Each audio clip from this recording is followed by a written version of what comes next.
2019 Trek Slash 9.8 Super Bike. It's going to be a quick overview of this thing and some details about the bike because it's up for sale. As usual, if you find anything useful on my channel, please consider like and subscribe. Really appreciate it. Trek Slash, enduro bike, Trek, giant company that has lots of money to make developments. I had the previous Trek Slash, the 650B version, which was a very good bike, and changed to the 2.9 version, hoping for the best, and it's really the best. 29-inch wheels, it is a big advantage. Anyway you cut it, everybody was skeptical about it for a while, but they climb better, they certainly descend better. It's a big difference.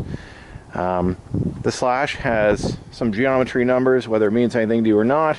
65-degree head tube, which is changeable with this flip chip on the back, which changes, basically lifts the rear end up and changes it by half a degree, which actually matters. It does put you in a more climb position, and on the descent it's not super noticeable, but it is noticeable on the climb. It's kind of a cool feature to have. We've got their RockShox reactive through shaft shock. The shaft comes out the bottom, so you have less seals inside. The whole oil circuit diagram is backwards than a normal shock.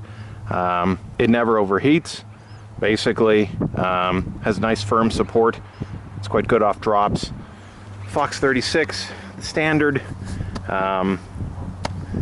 Quite good mid-stroke. You can read lots of things about this. I use this quite a few times. When you're on really steep stuff, it's nice to put it halfway. You can get more low-speed compression support. Pretty nice. Shimano Saint brakes. This thing normally comes with Guide RSs, which are reasonable brakes. Arguably, these are the ultimate brakes you can get. We've got Ice Tech 200mm rotors, which are super awesome because it's aluminum in the inside, sandwiched by steel for heat dissipation. These brakes are immensely powerful. They have really good modulation. They're amazing. The best brakes I've ever used. I've used lots of brakes. They're quite expensive, but they are totally worth it, and there's a big deal on this bike. Carbon handlebar, carbon frame, aluminum lowers, and carbon wheels. Carbon wheels are pretty awesome. These wheels are rated at something like 1,700 grams. It's quite a good value. Previous versions of this bike, I don't think the value is as good as you get a set of carbon wheels. Bontrager hubs, which are 54 tooth, so pretty fast engagement. You can upgrade them to 6 pawls, which is probably a good thing. Do carbon wheels matter that much? I have ridden lots of aluminum and carbon. It is noticeable on the hill climb, especially when you're doing punchy acceleration parts, switching back and forth between bikes that have aluminum and carbon. Carbon is very expensive, but it is worth it. These have a good warranty on it. This is a brand new rear wheel on here, replaced under warranty. Spotless, new hub, all new. Very nice to have. Eagle GX, really good positive engagement.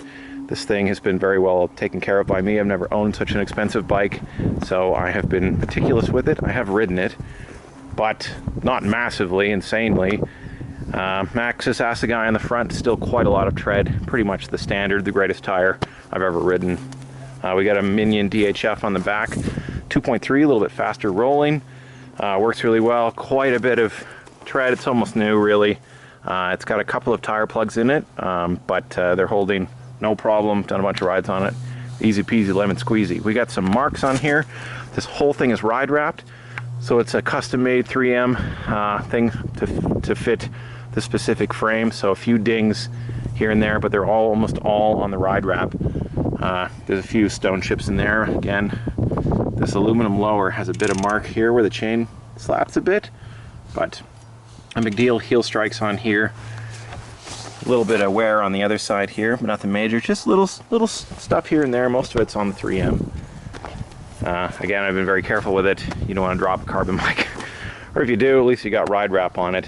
What's this bike like to ride? This bike, in terms of brand new modern enduro bikes, is a little less slack, a little less short, but what you get is you don't have to move your weight around on this bike a lot. You don't have to load the front tire excessively to get it to load in the corner. It always wants to load because the wheelbase is just a little shorter. Also, the seat tube is a little more reclined than super modern ones, which is more comfortable on flatter sections, or if you still want to do some like regular trail riding. The reach is more reasonable on it. It just works better. Also, the saddle is very much out of your way because it's so far back.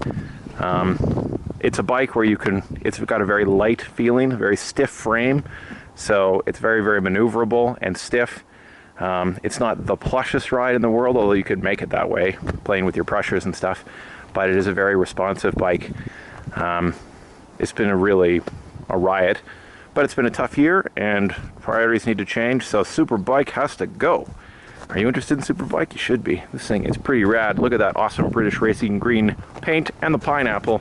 Everybody loves pineapple, makes it think summer. Eating pineapples. Anywho, got any questions, got any comments? It's a pretty rad bike. I mean, can't complain. Carbon wheels, pretty nice. They're quite stiff. I don't run the highest pressure ever, but I never bottom these things out. There are lots of options, bigger casing tires, cush core, all that stuff, you know, if you are worried about it, but they did have warranties, so Bontrager is good about that. Anywho, if you found this interested in buying, get a hold of me.